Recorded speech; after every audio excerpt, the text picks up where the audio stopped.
La vida de un rey o una reina suele ser romantizada, una vida llena de riqueza, poder y privilegios.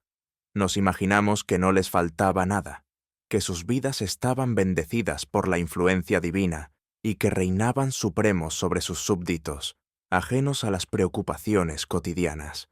Pero en épocas anteriores, cuando la monarquía desempeñaba un papel más que simbólico, esta vida a menudo se caracterizaba por obligaciones, expectativas y una enorme presión. La cuestión de los nacimientos reales fue particularmente crucial. El nacimiento de un heredero al trono no era solo un acontecimiento familiar, podía influir en el destino de naciones enteras. Una herencia no solo aseguraba la continuidad de la dinastía, sino también estabilidad, poder y paz para el imperio. Este enorme significado vino acompañado de muchas tradiciones, supersticiones y temores que rodeaban todo el proceso del nacimiento. Las reinas tenían poco derecho a la privacidad en esos momentos. Sus cuerpos pertenecían al reino, y las expectativas puestas en ellos eran abrumadoras. Se les negó el derecho a una experiencia íntima de parto, algo que hoy en día se da por sentado. La preocupación por el nacimiento legítimo de un heredero al trono era tan grande que no era raro que una multitud de cortesanos y funcionarios estuviera presente en la sala durante el parto. Se trataba de demostrar que el nacimiento era legítimo y que el heredero gozaba de buena salud. ¿Privacidad? Nada. Uno de los ejemplos más llamativos de esta práctica fue el nacimiento del hijo de María Antonieta en 1778. Alrededor de 200 personas se agolparon en su dormitorio para presenciar el acontecimiento con sus propios ojos. La mera idea de que hoy en día pueda tener lugar un nacimiento en esas condiciones públicas es casi impensable. Pero en aquella época, esto era una necesidad para garantizar la legitimidad del heredero al trono y disipar cualquier duda sobre la paternidad del niño. Un hijo real no era una alegría privada, sino un patrimonio nacional. Pero el dolor y los riesgos del parto no se limitaban a las reinas. A diferencia de hoy, cuando el nacimiento de un niño se considera un acontecimiento en gran medida alegre, en la historia a menudo estaba marcado por el miedo y la incertidumbre. Los conocimientos médicos eran rudimentarios y el riesgo de complicaciones era alto. Además, la religión cristiana enseñaba que el dolor del parto era un castigo de Dios por el pecado original de Adán y Eva. El dolor era pues no solo inevitable, sino también querido por Dios. Se esperaba que las mujeres soportaran estos tormentos para poder cumplir su papel de madres. Incluso las mujeres de la realeza no estaban exentas de esto. En lugar de apoyo médico, las reinas a menudo recurrían a símbolos religiosos para ayudarlas durante el parto. Reliquias sagradas, amuletos y pergaminos de oración eran compañeros constantes en la sala de partos de los monarcas. La Iglesia apoyó estas prácticas porque creía firmemente que estos objetos ofrecían protección divina y bendecirían el proceso del nacimiento. Es de destacar que durante esta época la gente creía en el poder de Dios, pero ignoraba la posibilidad de que ese mismo Dios también pudiera haber creado medios para aliviar el dolor. La vida real se caracterizaba por el lujo, la riqueza y la comodidad, pero el dolor del parto era una de las pocas experiencias que unían a todas las mujeres, independientemente de su condición. Sin embargo, hubo reinas que no quisieron aceptar esta idea. Una de las más famosas fue la reina Victoria en el siglo XIX. Fue pionera en la innovación médica y abogó firmemente por el derecho de las mujeres al alivio del dolor durante el parto. En el nacimiento de su octavo hijo, el príncipe Leopoldo, fue tratada por primera vez con cloroformo, un anestésico controvertido en aquella época. Después del parto, escribió con entusiasmo sobre el bendito cloroformo que le había hecho el parto más llevadero. Su apertura e influencia como monarca allanaron el camino para una aceptación lenta pero constante de los analgésicos, incluso para las mujeres en los círculos reales. La reina Victoria no solo fue una figura política influyente, sino también una pionera en la lucha por el alivio del dolor durante el parto. Su ejemplo demuestra que incluso las mujeres más poderosas del mundo no eran inmunes a los desafíos y temores de la maternidad. El camino hacia un parto más humano y sin dolor para todas las mujeres ha sido largo, pero reinas como Victoria han hecho una contribución decisiva para garantizar que hoy las mujeres tengan derecho a apoyo médico y manejo del dolor durante el parto, un privilegio que antes era impensable. La reina Victoria, que nació a principios del siglo XIX y fue madre de 9 hijos, jugó un papel central en el cambio de actitudes hacia el alivio del dolor durante el parto. En una época en la que el dolor del parto se consideraba inevitable y otorgado por Dios, ella rompió valientemente con las visiones tradicionales y se aseguró de que los analgésicos fueran gradualmente aceptados. El punto de inflexión en este desarrollo fue el nacimiento de su octavo hijo, el príncipe Leopoldo, en 1853. Victoria, que ya había dado a luz a varios niños con gran sufrimiento, decidió probar el entonces recién desarrollado anestésico cloroformo. Su médico, el doctor John Snow, pionero en el campo de la anestesia, le administró el medicamento cuando comenzó el parto. El efecto fue tan impresionante que después del parto, Victoria elogió en sus notas: «Oh, ese bendito cloroformo, que fue calmante y delicioso más allá de toda medida». En una época en la que el dolor se consideraba un castigo inevitable por el pecado original, esta afirmación fue revolucionaria. La reina Victoria había roto una barrera social y abierto un nuevo capítulo en la obstetricia. Antes de Victoria, se esperaba que las mujeres, incluso las mujeres de la realeza, soportaran el dolor del parto sin ningún alivio. Había una creencia generalizada de que el sufrimiento durante el parto era un designio divino y un castigo por el pecado de Eva en el jardín del Edén. El uso de analgésicos se consideraba antinatural y posiblemente pecaminoso. Pero la experiencia positiva de Victoria con el cloroformo cambió la percepción. Otras mujeres de la realeza, al ver este cambio, también comenzaron a pedir cortésmente anestésicos como el éter para ahorrarse la agonía del parto. Esto marcó el comienzo de un avance médico que beneficiaría a las mujeres, fueran o no de la realeza. Este desarrollo fue de enorme importancia, no solo para las propias mujeres reales, sino también para la práctica médica general. Gracias a la aceptación pública y al apoyo de una reina como Victoria, la obstetricia pudo abrir nuevos caminos que hasta entonces habrían sido inimaginables. Los analgésicos se convirtieron gradualmente en parte de la práctica cotidiana y ayudaron a millones de mujeres a aliviar los horrores del parto. Pero hasta este cambio, un nacimiento real era un acontecimiento sujeto a estrictas reglas y tradiciones. Durante siglos, el nacimiento real fue casi exclusivamente un dominio femenino.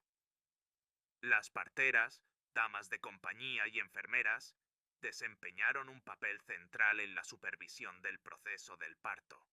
Los hombres, incluidos los reyes, fueron excluidos en la mayoría de los casos. Sin equipos médicos modernos, ni tecnologías como monitores cardíacos, la experiencia y el conocimiento de las parteras presentes fueron cruciales. Estas mujeres eran figuras muy respetadas en la corte, ya que tenían la responsabilidad de traer al mundo de forma segura la vida de un futuro monarca. Las parteras que asistían a los partos reales debían ser no solo expertas, sino también absolutamente confiables. Hicieron un juramento especial que establecía pautas éticas estrictas para su trabajo. Una de las normativas más curiosas se refería al manejo de los restos del nacimiento, como la placenta o el cordón umbilical. No se permitía conservarlos ni transmitirlos bajo ninguna circunstancia. pues existía el temor de que pudieran utilizarse en brujería. Estos restos eran considerados objetos poderosos que en manos equivocadas podían causar daño. Estos temores reflejan las supersticiones profundamente arraigadas que permeaban la vida, incluso en los círculos reales. Esta tradición en obstetricia, dominada por las mujeres, duró hasta el siglo XIX, cuando el príncipe Alberto, el amado esposo de Victoria, decidió que quería estar presente en el nacimiento de su hijo. Esto era muy inusual para la época, pero Victoria agradeció enormemente su apoyo. En sus diarios elogió a Albert por ser un compañero cariñoso y sensato durante las horas difíciles del parto. Con ello, Victoria estableció un nuevo estándar que gradualmente llevó a que los hombres también participaran en el proceso del nacimiento. Sin embargo, en aquella época las opiniones médicas sobre el cuerpo femenino y el sistema reproductivo eran todavía extremadamente rudimentarias. Muchas de las ideas de aquella época se basaban en creencias obsoletas que se remontaban a tiempos antiguos. Una de las teorías más persistentes provino de Galeno, médico y filósofo romano del siglo II. Creía que los genitales femeninos eran simplemente versiones invertidas de los órganos masculinos. Según esta teoría, los ovarios eran el equivalente femenino de los testículos, y el útero no era más que una forma invertida del pene. Estas ideas moldearon el conocimiento médico durante siglos e influyeron en cómo se entendía y se trataba el parto. Otro error muy extendido era la idea de que el sexo del feto podía verse influenciado por la dieta de la madre. A las mujeres se les aconsejaba comer determinados alimentos para aumentar sus posibilidades de dar a luz un heredero varón, un aspecto importante, especialmente en las monarquías, donde el heredero al trono normalmente tenía que ser varón. Aunque la ciencia moderna ha demostrado que el sexo del niño está determinado por el esperma del padre, en el pasado toda la responsabilidad, y a menudo la culpa, del sexo del niño recaía sobre la madre. Estas falsas creencias muestran cuán profundamente arraigada está la ignorancia sobre el cuerpo femenino y el parto durante siglos. Después de dar a luz, la nueva madre permaneció aislada en su dormitorio durante aproximadamente un mes antes de poder reinsertarse en la sociedad.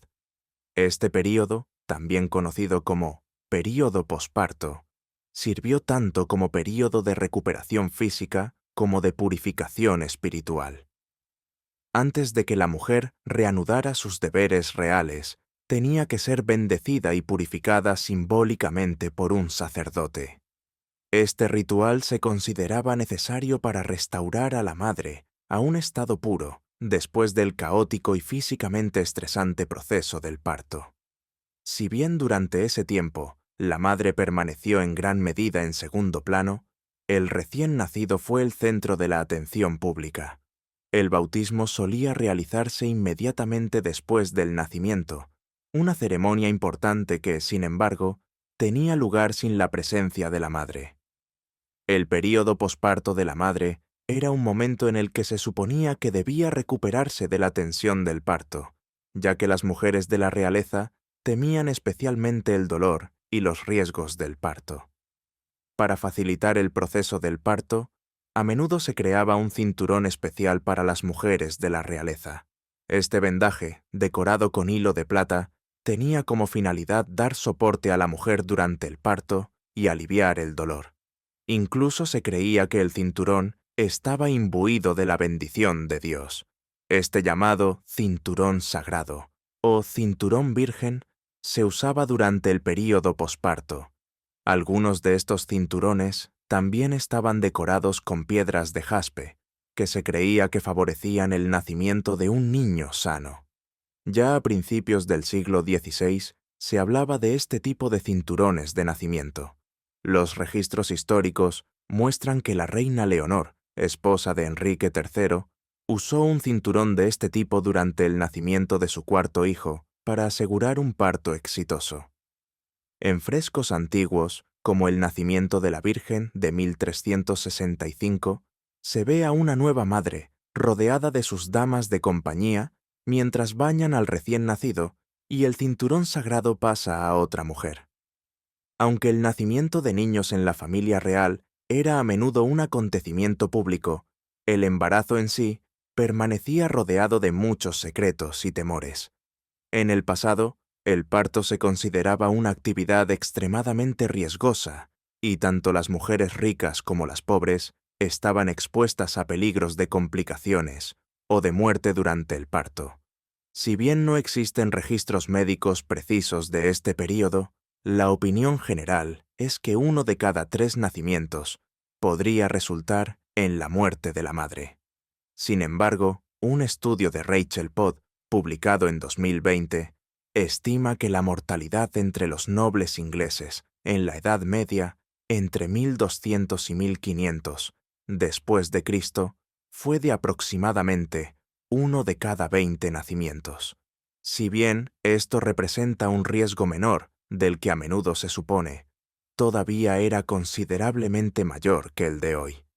En comparación, hoy en día, el riesgo de que una mujer muera durante el parto en la Unión Europea es inferior a otra incertidumbre para las mujeres en el pasado era que muchas de ellas no sabían con certeza si estaban embarazadas durante mucho tiempo. A menudo no sentían los primeros movimientos del niño hasta alrededor del 5.º mes, que era para ellas la primera confirmación clara del embarazo. Las pruebas de embarazo modernas, tal como las conocemos hoy en día, aún estaban a siglos de distancia. En aquel entonces era difícil predecir con exactitud el momento del nacimiento, lo que hacía la situación aún más difícil. En una época en la que podemos saber el sexo de un niño meses antes del nacimiento mediante una ecografía, resulta sorprendente la poca información que tenían a su disposición las mujeres en el pasado, y aún así tenían que vivir todos estos riesgos e incertidumbres. Para saber si estaban embarazadas, las mujeres de la realeza solían consultar a sus médicos. Le realizaron una prueba de orina, considerada uno de los métodos más comunes en aquella época. Si la orina era de color amarillo pálido a blanco y tenía una superficie turbia, esto se consideraba un signo de embarazo. En combinación con la ausencia de menstruación, esto a menudo era suficiente para iniciar los preparativos para un nacimiento real. Un aspecto curioso fue el análisis del olor de la orina. Por ejemplo, si la orina olía a espárragos, esto podría indicar un consumo reciente de espárragos, pero no un embarazo. Científicamente hablando, este hecho no ha cambiado hasta el día de hoy. Los espárragos todavía cambian el olor de la orina. Sin embargo, algunos métodos alternativos para determinar el embarazo eran mucho más peculiares. Una de ellas consistía en introducir una aguja en la orina de la mujer y observar si ésta empezaba a oxidarse. Si este fuera el caso, el embarazo se consideraría confirmado. Sin embargo, el mayor temor en los nacimientos reales siempre era perder a la reina o al niño. Este fue un trauma recurrente en la historia real. Catalina de Aragón, que perdió 4 embarazos y un hijo vivo, y Ana Bolena, que sufrió 2 abortos espontáneos, son solo algunos ejemplos. A pesar de la alta presión social y política para dar a luz a un heredero al trono, el embarazo estaba asociado a enormes riesgos. En 1533, cuando nació Isabel I, se consideró extremadamente arriesgado para una reina dar a luz a un niño. Se alentó a todas las mujeres reales embarazadas a hacer su testamento antes de dar a luz, porque los riesgos eran muy altos. Era costumbre que cada reina embarazada recibiera la comunión regularmente y pidiera fervientemente la ayuda de Dios para un parto seguro. Una costumbre especialmente notable del Renacimiento fue el regalo de las llamadas bandejas de parto a las mujeres de la realeza. Estas bandejas artísticamente decoradas generalmente estaban decoradas con escenas de partos bíblicos y se presentaban a las mujeres durante su período de reposo, es decir, el período posparto. Las bandejas estaban llenas de alimentos como sopa de pollo y carne dulce para fortalecer a la madre. Después de consumir la comida, la bandeja se colgaba en la pared como elemento decorativo, donde permanecía como recuerdo para la familia real. ¿Qué opinas? ¿Te gustaría tener audiencia durante tu propio nacimiento? Déjanoslo saber en los comentarios. Y mientras estés aquí, no te olvides de ver algunos de nuestros otros videos sobre esta fascinante y a veces extraña historia.